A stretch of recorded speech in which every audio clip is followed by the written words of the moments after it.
Dans cette vidéo, je vous partage les coulisses d'une mission de transformation organisationnelle pour un cabinet européen dans le secteur de la propriété intellectuelle. J'aborderai donc le contexte d'intervention, les raisons pour lesquelles j'ai été recrutée et enfin les résultats.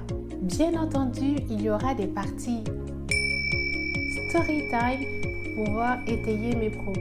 Ne scrolle plus, reste avec moi. Tu verras la dimension du conseil sur un autre angle bien plus intéressant. À très vite!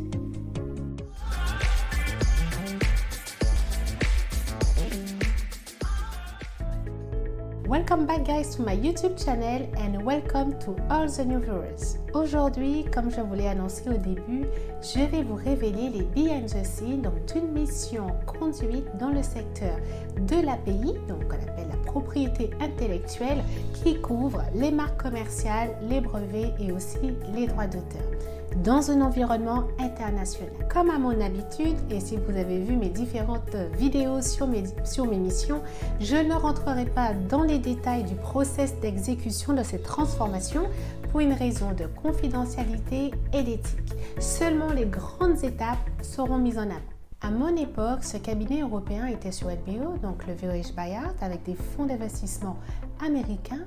Donc dans ce cas de figure, le niveau d'attente de résultats était extrêmement exigeant. Il faut savoir que dans le secteur de la propriété intellectuelle, les acteurs clés en général sont des avocats et des ingénieurs et ils considèrent leurs clients comme étant un membre de leur famille.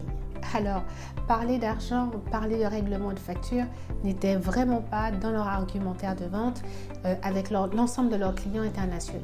À mon arrivée, il y avait donc une très forte ancienneté des créances et l'attente du fonds d'investissement, c'était qu'il y ait une épuration drastique de l'ensemble de ces créances. Lors de mon recrutement, le cabinet souhaitait donc faire évoluer le service de la comptabilité vers un service de credit management tout en accompagnant le changement. Par conséquent, il cherchait une personne avec une posture de consultant afin d'accompagner la transition au sein de l'entreprise. Story time! Story time! À ce moment-là, je revenais de mes séjours linguistiques anglais des affaires aux États-Unis, puis après au Royaume-Uni, donc avec EF Brighton et EF Chicago.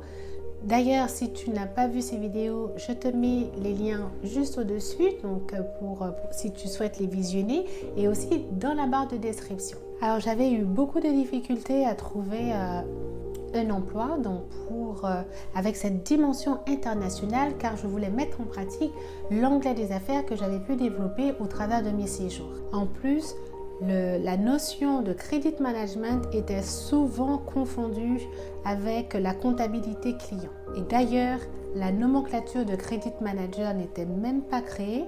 Aujourd'hui, oui, mais à l'époque, non. Car c'est un métier à la base anglo-saxon. Un mot de motivation, ne rien lâcher jusqu'à ce que l'on trouve ce que l'on cherche, car au final, je l'avais trouvé. Comme je l'ai dit au démarrage, je ne rentrerai pas dans le détail des missions, seulement les grandes étapes et les résultats seront évoqués. La première étape, une fois que je suis arrivée, c'était la partie paramétrage, donc d'un nouvel outil de gestion qu'ils avaient implémenté, donc avec les équipes de l'éditeur. Alors, qui dit paramétrage, on parle forcément de segmentation du portefeuille client, donc qu'il soit B2B, B2C, aussi la localisation France internationale pour pouvoir adapter donc le mode de relance. En deuxième position, vous avez tout ce qui est politique crédit, donc aussi qu'elle soit acceptée et validée par l'ensemble des départements. Et enfin, vous avez la sélection donc de l'organisme financier pour tout ce qui touche analyse financière et analyse des risques. Je précise bien que toutes ces grandes étapes ont été validées donc avec l'ensemble des directeurs de département afin d'obtenir leur adhésion et faciliter donc la conduite de changement. Et bien sûr, vous avez donc des indicateurs clés, donc des KPIs adaptés pour pouvoir suivre l'évolution de cette mission.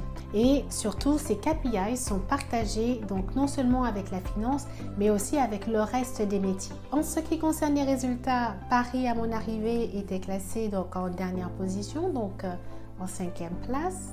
Sur 10 mois glissants, le DSO, donc le délai de règlement moyen du cabinet, a diminué de 10 jours et ce qui représentait un gain de cash net équivalent à 20% du chiffre d'affaires cumulé du cabinet.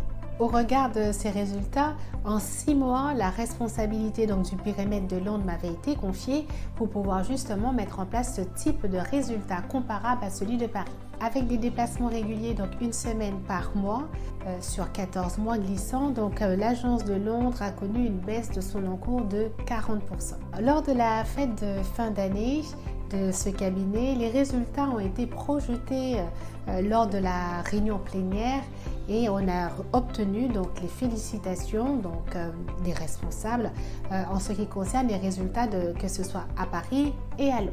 Je me rappelle très bien la fierté qu'il y a pu avoir dans les regards de l'équipe.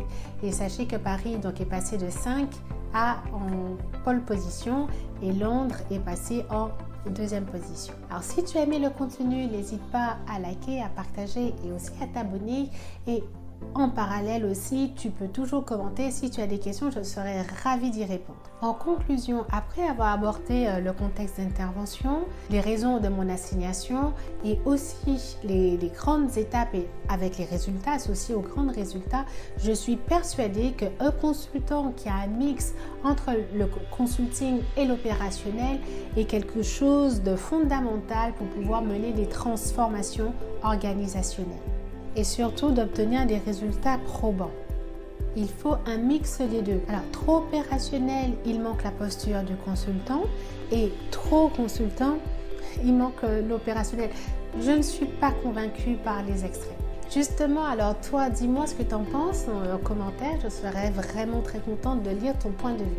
Avec mon retour d'expérience de plus de 20 ans, je suis convaincue qu'un juste milieu est nécessaire pour pouvoir éviter trop d'inertie au sein des équipes. Car bien sûr, dans chaque transformation, qu'il y a beaucoup d'inertie, mais la question c'est comment les lever et aussi comment les contourner pour pouvoir faire avancer la mission. See you soon guys for the next video.